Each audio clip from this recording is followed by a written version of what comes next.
Great. So hi, everybody. I'm Ivy Hill. I'm the Director of Gender Justice with the Campaign for Southern Equality. Together with our partners nationwide, we lead the Trans Youth Emergency Project, which helps families of transgender youth navigate access to gender-affirming healthcare. Today, we're gathered with advocates, parents, and supporters across Utah to share information about recent changes in Utah that could impact access to gender-affirming care for transgender young people. Thank you so much to our partners, the Project Rainbow Utah and Utah Trans Plus Coalition, for partnering on this town hall with us. We know that the landscape for trans youth healthcare access has been shifting in real time for the past 3 years or so. That's when we launched the Trans Youth Emergency Project, anyway. It's aimed at helping families of transgender young people navigate restrictions or even outright bans on their health care, the care that is recommended and deemed necessary by every leading healthcare organization. We provide information and funding to families to help them continue their care and to imagine all of their options. 27 states, including Utah, have passed bans in the last 3 years. And since the Trump administration began again about a year ago, the attacks have shifted to the federal government, which is really scary. Our ethos is that when the government moves to restrict access to gender affirming care for transgender young people, we'll move to support families, helping them identify safe pathways to care and then providing them with the resources they need to walk that path. There have been a few different developments in Utah over the past few weeks, including a major clinic closure and quick advancement of legislation impacting healthcare access for trans people. It's a confusing time with lots of attacks happening at different levels. We want to help you understand those. We also want you to know that families of trans youth have options. And while it is deeply unjust to be forced to travel long distances for healthcare, it is possible. And our community is going to be there to support you every step of the way. So before we break down what's happening, I want to do a quick agenda for our call this evening. First, we'll have Holiday Simmons, Director of Healing and Resilience, and Kenny Cummings, who runs a parent support group, share some of our taking care resources. Next, we'll hear from advocates in Utah who can share a bit more about the clinic closure and the pending legislation. After that, we will hear from members of our team with the Trans Youth Emergency Project. They'll share information on what tangible resources are available to families in Utah right now. Then we'll share some action steps for families and allies that can also be taken right now. We'll wrap up with a Q&A. And with that, I think I'm done blabbing for a minute and would love to throw the ball over to my colleagues, Holiday and Kenny, who will share some care resources. Thank you so much, Ivy. Good evening, everyone. Thank you so much for joining us tonight, um, and and for taking care of the young people in your life, for taking care of yourselves. And this next little portion of our agenda is exactly about that, is about some of our care resources that we offer in addition to our patient navigation and other support that you'll hear about tonight. We also have some care resources for you. Next slide, please. So actually, I'm going to pass the mic to Kenny to talk about our monthly support group for parents. Yeah, a little bit close to a year ago, we launched a monthly support group for parents and caregivers of trans youth. It's just a space for folks to share the highs and the low of things, and then to have some grounding activities before they head out. And we meet once a month. Well, the next one will be on March 15th, and we have two incredible core facilitators who are both parents of trans kids. So it's a space created for trans parents of trans youth, facilitated by parents of trans youth. I'm gonna kick it back to you, Holiday. Awesome. Thank you, Kenny. And I just dropped some links in the chat, including how to get in touch with Kenny and more info about the parent support group. The next meeting is March 15th. The next resource I want to share with you is the Keep Your Head Up virtual wellness kit. It is a kit. It has a centering practice. There's a couple of videos. There's a couple of statements from celebrities who have come out as loving and supporting their trans youth. We hope that it's encouraging for you as well as your young people. So you can check that out at the link in the chat. And finally, we want to share our Trans Cookout podcast series with you. It's an 8 episode series. Right now, there's actually just 7 out where I am in conversation with trans leaders around the country talking about a variety of things. And actually, just to complete our Taking Care resources, next slide, please. We're just going to share a 1 minute clip from our episode with Kayla Gore, the executive director of the Tiny House Project based out of Memphis, Tennessee. It's a tiny house project with 12 complete homes for trans adults in Memphis, and they're one of our partner organizations. And so we're just going to share a clip, and we hope it's inspiring for you. You can click that slide. Yep. Thank you so much.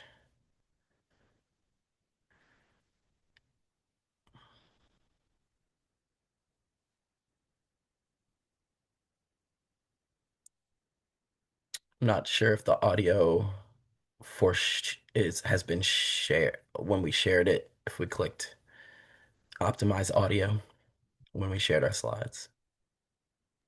Sorry about that. It may be because I am not on. Give me 1 second. It's okay. How does this work? Speaking of the next There generation, we go. any words of encouragement for trans youth? Oh, for sure. I would just say one, you're the best. Hey, And the best is yet to come. I remember being 18, 19, 20, and really being really carefree. And now I see younger folks who are 19, 20, 21, who are, actively volunteering, who are actively involved in activism. Uh, you might feel isolated. You might feel like the little bit that you're doing doesn't amount to anything. But when you look at it in the grand scheme of things, like if there's an organization in Mississippi that's helping 2 people, and then there's an organization in New York helping 100, that's 102 people that have been helped. So we have to think about it in a collective sense. So every little bit helps. thank you so much. And please get in touch with us if you have any more questions. Passing it back to you all. Thank you so much, Holiday. Gosh, and Kayla is such an incredible leader. Gosh, she's always so inspirational. But it's not my turn to talk again. Let me throw the ball over to Ariel. Hi, y'all. My name is Ariel. I use she and they pronouns. I am representing myself today, not in my professional capacity, but I do work here in Utah, specifically working with our local healthcare systems on transgender health. So, a little bit about the current Utah landscape around this. So, in 2023, y'all might be familiar with SB 16. This was a bill that did pass that bans our best practice healthcare for transgender youth. It made it made hormone therapy, puberty delaying medication, and surgery inaccessible here in Utah. However, there was a clause that allowed us to continue providing gender-affirming care to those who had a gender dysphoria diagnosis prior to February 2023. We know that this has already been vastly disruptive to many families and patients in Utah. This bill also required any provider who could write a letter of support for a patient to access care to obtain what's called the transgender treatment certification. And many mental health professionals and healthcare providers have pursued these continuing education credits and submitted the paperwork to the Department of, I believe, Licensing and Health and Human Services to continue providing letters of support compliantly with this old bill from 2023. Now, fast forward to 2026, we have several anti-trans bills that are out right now. I will touch on a few of them, but we're going to focus specifically on HB 174 because that is the one that is targeting our transgender youth here. So HB 174 would essentially remove the legacy clause options for young people already in care. So everything we just touched on for SB 16, there would be no accessibility to continue care for those youths who have been grandfathered into this care. HB 193 is something that's also on the docket right now. This would essentially restrict Utahns of any age who are insured by the state employee health care plan, this includes Medicaid, from using that insurance to cover gender affirming care. And then lastly, HB 258, this would require private insurers to cover detransition procedures as part of their coverage. So again, we're going to focus on HB 174 and some action around that particular bill and resources if this bill passes. And I am going to pass it to, I believe it's Ivy again.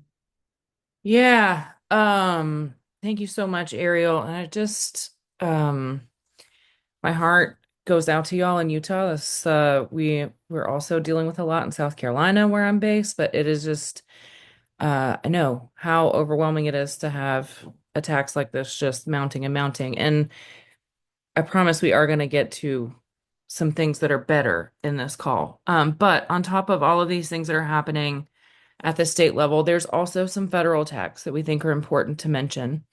The HHS declaration, the Department of HHS on December 18th released an unprecedented declaration that seeks to reject the established medical standards of care for transgender young people by administrative fiat. HHS has attempted to use that declaration by threatening several children's hospitals with total exclusion from Medicare and Medicaid for providing medically necessary care to transgender young people. In response, more than 20 state attorneys general filed a lawsuit a few days later, and they have been able to slow down the case, which is really great news. HHS has now agreed to stop enforcing the declaration while the lawsuit proceeds. The briefing scheduled for that case means that the declaration won't be enforced until spring at the very earliest. We're not sure exactly when that's going to happen yet, but that would be the earliest that it could. So also, Centers for Medicaid and Medicare Service proposed rules. On top of that declaration, CMS issued two proposed rules. The first says that patients insured by Medicaid or Medicare and CHIP cannot use those federal insurance plans to cover gender affirming care for young people. The second says that hospitals that participate in Medicaid and Medicare, that is, that they accept Medicaid and Medicare insurance, are not permitted to provide gender affirming care for transgender youth. I think it's important to note here also that these are proposed rules. So tomorrow is the last day of the public comment period where the public can share input on the proposed rules. After the comment period, there may be changes to those proposed rules, or the rules may get an effect date. So we'll just kind of have to wait and see with that. I think it's also important to note the ACLU has said they'll file a lawsuit once there is the final rule, and that could delay things even further. So, these things are bad for sure, but they're also not in effect right now. So we do have that. Another thing I wanted to mention was the University of Utah closure. In late January, the University of Utah Health announced that they would stop seeing transgender youth for gender affirming care as of April 15th. Excuse me. So, why would they do this? This is something that we see with many, many other clinics across the country also. We call this overcompliance and pre-compliance. They're not legally required to take action right now, but they're choosing to do so anyway. So with the federal attacks, this possible state attacks, they're outright suspending care right now. So The good news is, I do believe with all my heart that people do have the power to change the world. And there are some things that you can do right now. Advocate against those three new anti-transgender bills. Remind lawmakers about the landmark research study that the state took under, and we'll drop the link to that in the chat for folks as well. It's really important to talk to your provider. Ask about what their plan is prior to these bills potentially passing. Um, Go ahead and have those conversations now. I mean, their office might be closed tonight, but call them tomorrow. Go ahead and have those conversations, and take steps to prepare. The Trans Youth Emergency Project can help also. It can help you think through your options and also can help you pay for unexpected travel costs.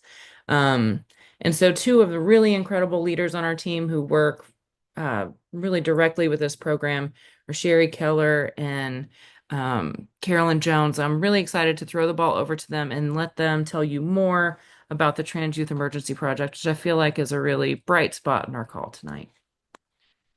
Thank you so much, Ivy. And hello, everyone. Great to be here with you this evening.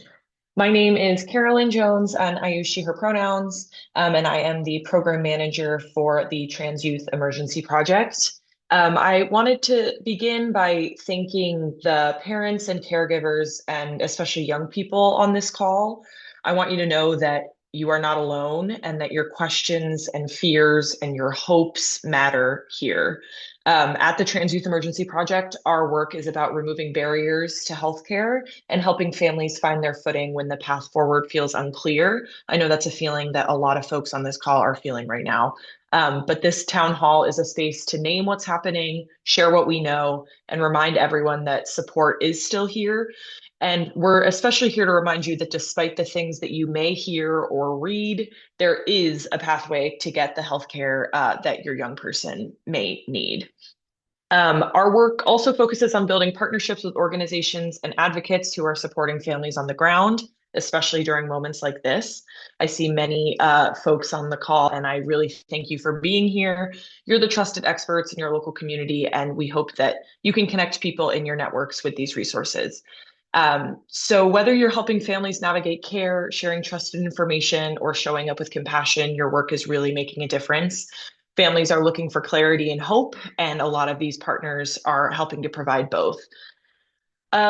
So to move a little bit and share a little bit about the Trans Youth Emergency Project, at the Campaign for Southern Equality, we are committed to supporting families and those who support them by breaking down the barriers to accessing care. Through efforts like the Trans Youth Emergency Project, we're working to help families find unimpacted healthcare providers and feel less alone as they navigate what's ahead in the landscape. So if we could shift to the next, perfect. Here's the top line about the Trans Youth Emergency Project. If your family loses access to your healthcare provider for whatever reason, we are here to help.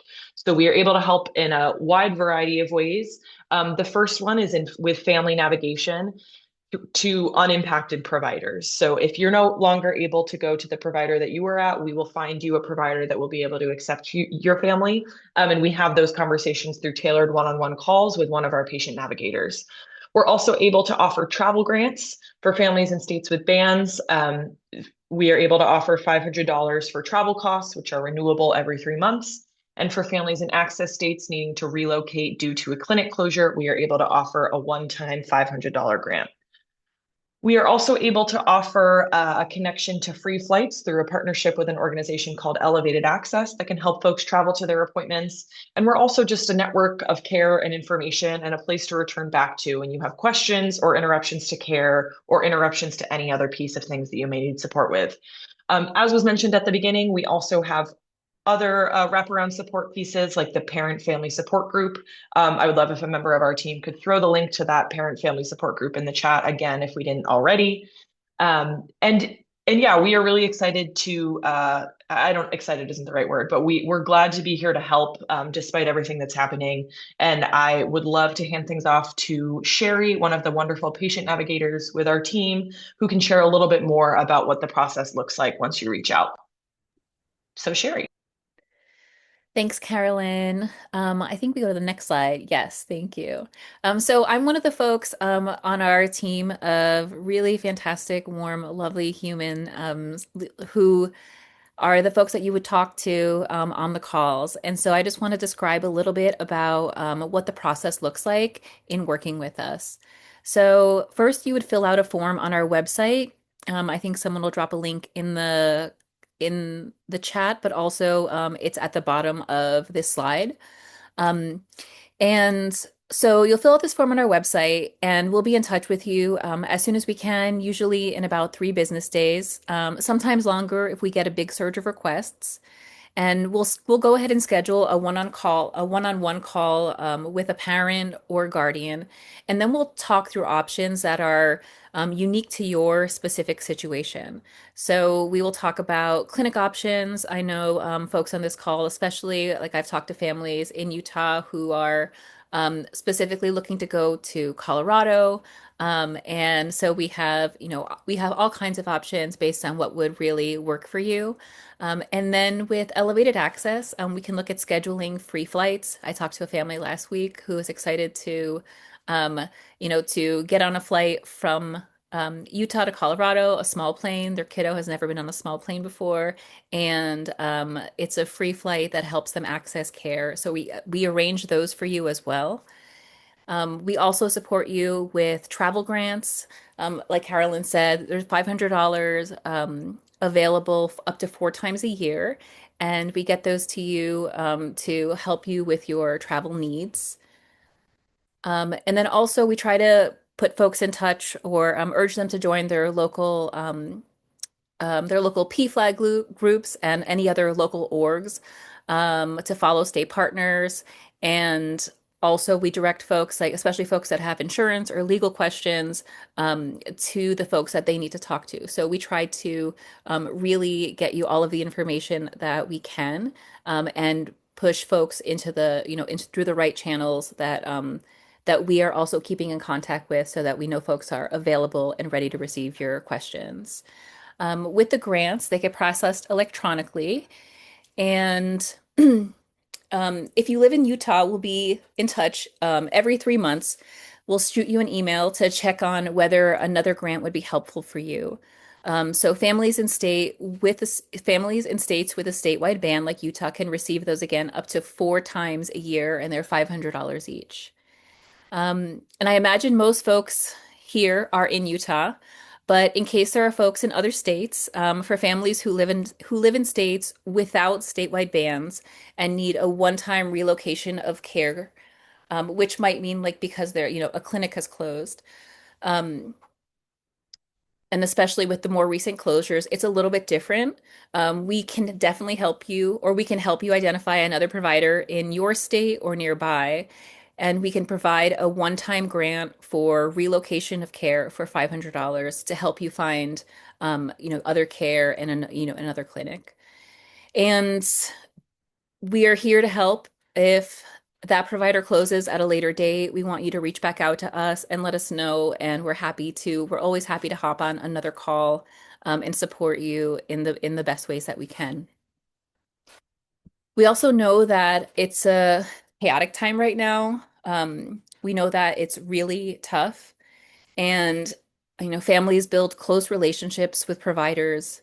We know some folks have had to relocate care multiple times, and we feel for you, and we know this isn't easy.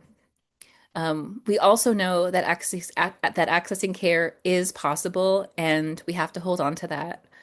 It will be more expensive, it will be more logistically challenging, but we are here to help you every step of the way, and we know people are ready to support you. And so some of the action steps that families can take, I'm not sure if this is the next slide or if this is the same slide. No, yes. Um, so the most important thing you can do right now is talk to your provider.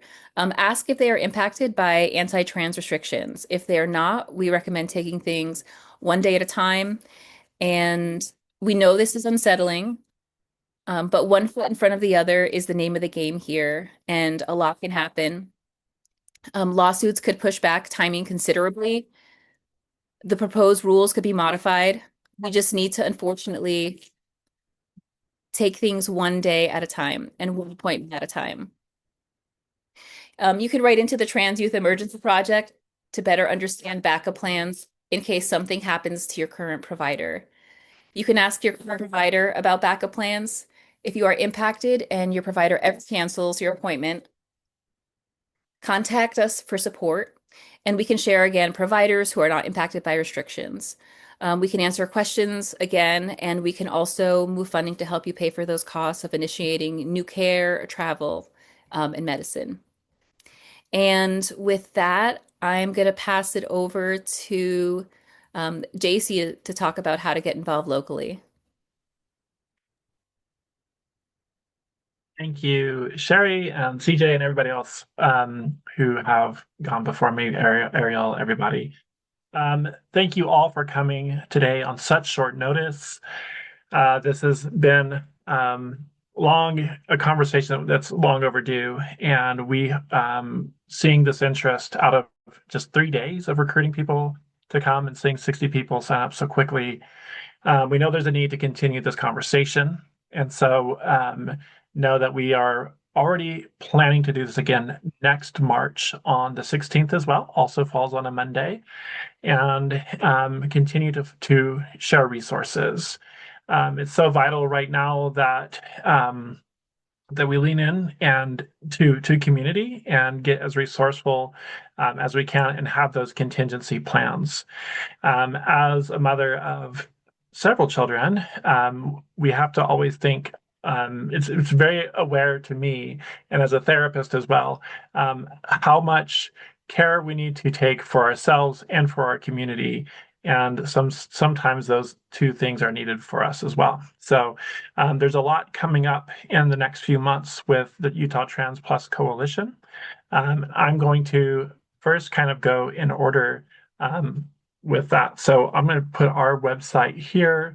The Utah Trans Plus Coalition is a group of trans leaders in Utah. We're all gender diverse and advocating for our needs. We did a needs assessment last year, and we had about I'm forgetting over 200 respondents at that time that told us what the biggest needs in the community were, where their biggest gaps were. And often we found that the gaps that were identified were resource gaps. They are in our community. We just need to connect those dots. And so we're actively looking at ways to improve our engagement in the community. And so if you're interested in learning more about us or being a participant of our coalition, I just dropped that link in the chat, and we'll follow up with you.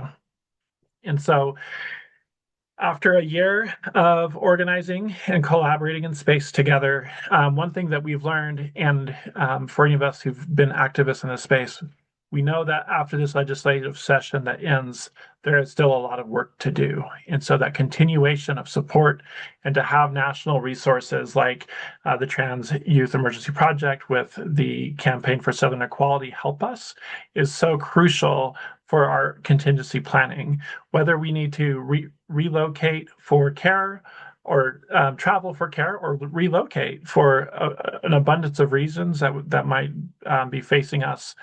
We're here to support that. And so the same way that the Campaign for Southern Equality has care navigators, we have quite a few of us in the community that we're figuring out how we can best support the needs locally and identify better schools, more supportive spaces for our community. And so that's one way that we're actively involved right now. We also have right around the corner on March 31st, our second annual TDOV community celebration at the Utah Cultural Celebration Center. One of the things I'm most proud of that event last year was we were the first event to have a drag show at that beautiful center in West Valley, and to have a space that was very comforting and safe to our community while we were facing a similar onslaught of legislative attacks towards our community. And so this year it's going to be really resource heavy. So please come out and connect with all of the many Utah-based orgs that are standing up and giving that care to our community. Secondly, we also have a little further around the corner, we have this Utah County, or I'm sorry, Salt Lake County Lavender graduation. And so if you were familiar with what happened last year, 2 years ago when the anti-DEI laws were passed, they tried to ban lavender graduation across the state. And so some amazing community partners organized a county-wide lavender graduation where we had students from the U, Salt Lake Community College, and Westminster represented in a graduation ceremony at First Baptist Church. We are moving that to the Utah Cultural Celebration Center, and we are going to support the Weber State lavender graduation as well. The one here in Salt Lake County will be inclusive of all graduates of all levels, including high school, or if you have an online pursuit of college, that you're worth being celebrated. And we want anyone, whether you graduated in the 80s or you graduated last year, to come celebrate because you mean a lot.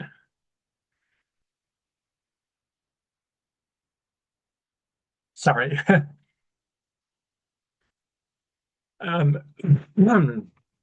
There we go. So, secondly, project. I'm sorry, I'm getting ahead of myself. I'm going to drop the link here for getting involved if you're interested in helping us plan the Lavender graduation. We need lots more support there. As we anticipate over 200 people to come and to be wearing. I mean, we're going to actually hold as official of a graduation ceremony. University of Utah's, or the community from the U that helped organize this, in their own personal capacities, they wore their own vestments and were able to make it really feel like it wasn't a second-rate type of celebration. So we definitely need as much help as we can get there. And then finally, I'm going to put in both ACLU, and if you didn't see it in the chat earlier, I'm just going to drop it here, their bill tracker and a blog that Project Rainbow that we put together, and thanks to our amazing communications team, that we were able to give our perspective of bills that most impact our community. And so if you want some more information on a little bit of a deeper dive from another community-based organization, you can click on that link there. So Project Rainbow, we're launching our flag campaign at the end of March. So 15th is the end of signups for that. And if you're not familiar with Project Rainbow, we raise funds for our queer community by placing flags all over the state. And those funds are redirected back into our grassroots communities where we center on BIPOC and rural Utahns. And these events happen all throughout the year, and we fund over $70,000 on average every year. And so we're up to over $400,000 we've reinvested in the community from the simple act of raising a flag to show that your home is a safe and supportive space. And so if you don't have a flag or you don't have funds, we also have scholarships to cover that. And if you don't feel safe raising a flag in your front yard, we also have garden flags and flags you can that we can mail to you or you can pick up, so you can be a part of this community effort of raising flags. And this is one of the reasons I love Utah so much. As a volunteer with Project Rainbow years ago, it is what gave me so much life. And I hear so many people come to Utah and say, I didn't realize Utah was so queer. And so we know that Utahns overwhelmingly support queer rights. And I know that while there's a lot of setbacks happening right now, in the long term, we're going to be so much better resourced and connected and supportive of our community that we'll see our children in a time where they are fully supported, and we will not stop fighting for that. So sorry it gets emotional because it hits so close to home, but thank you for being here. I'm supposed to pass the mic, right? Oh, I do want to say, I know we've got a lot of amazing people tuned in today, please share your resources in the chat. Dr. Coons is here and does so much for our community. Again, as a therapist at Flourish Therapy, we do have sliding scale and free therapy for our community. I can name many more, Project Connection. I can name many more agencies like Project Connection, Inclusive Minded, and other orgs that are really fighting for the mental health of our community as well, and providing those safe spaces. And I think it's important that we always find ways that resonate with you. And I think it's so heavy, this moment that we're in, that we often feel like we need to be doing, but we also need to be resting. We also need to be eating dinner together and just connecting. And it's so beautiful seeing so many things at Sugar House Coffee and all over town, Legendarium under the umbrella. We have so many resources in the community. And so if you don't have those resources, please reach out in our socials on with Project Rainbow or the Utah Trans Coalition, and we're happy to navigate one-on-one the needs of anybody in our community. And Ivy, do you mind if I jump in with just one extra note? Please. I know that we may have healthcare providers and or mental health professionals that might be on this call today. So one of the things within SB 16 indicated that we as a healthcare professional community could not facilitate care. And that means providing referrals to out-of-state providers. By providing the Trans Youth Emergency Project as a resource to patients, this allows our healthcare professional community to stay in compliance with law. So if you are going into a doctor's appointment and you are trying to request a referral to an individual provider out of state, just know that that could get providers into tricky territory. So they are more likely to provide you the resource of Trans Youth Emergency Project so that they can provide that patient navigation on our behalf, because we're not able to do that. So I just want to be really clear about kind of where our hands have been tied with some of the laws, and why this being framed as a resource, not a referral to care, is a really important piece to protecting the healthcare providers that are working with our community. Thank you so much for adding that. And JC, thank you so much for all you shared. I think it's just so important to take a holistic approach to this work instead of just, focusing on legislation. And what an important reminder to take time to eat dinner with each other and to be in community and find moments of joy, because this stuff is heavy. This stuff is heavy, and that is so important. And I am so grateful for the work that y'all are doing in Utah. Anyway, what an incredible community. And thank you for those very, very important reminders. I do want to take a second to talk about some action steps that allies and really everyone can take right now. There are a few ways that you can take action directly on these attacks to support trans youth. One, submit a comment opposing the anti-trans rules from CMS. There are just a few days left, so this would be a great time to go ahead and do that.